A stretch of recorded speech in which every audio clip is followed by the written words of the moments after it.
Water quality and quantity have been identified by most experts as the issue of this century.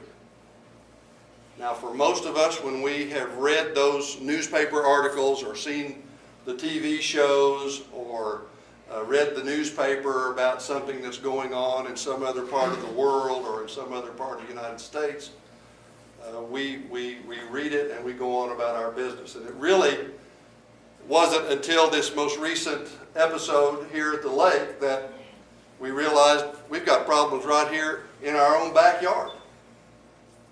That's kind of the bad news.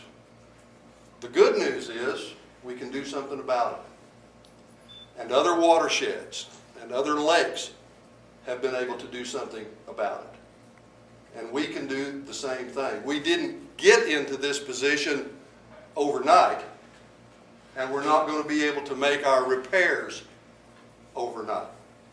But we know for certain that if we don't, that doing nothing is not an option. And we also know for certain that we can't depend on governments, state, local, federal, alone to solve our problems. We're going to have to get involved. The watersheds across this country that have made successful efforts at improving their water quality have been citizen-based. It has brought people together to voice concerns about the watershed. And they also have an education focus.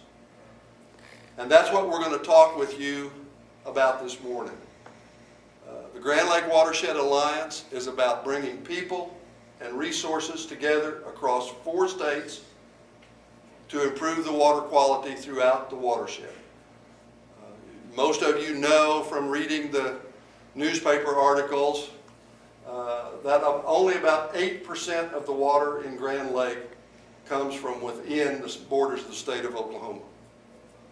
Now, we still have a lot of work to do what we can in the state of Oklahoma to make it better. But we can't do it all by ourselves.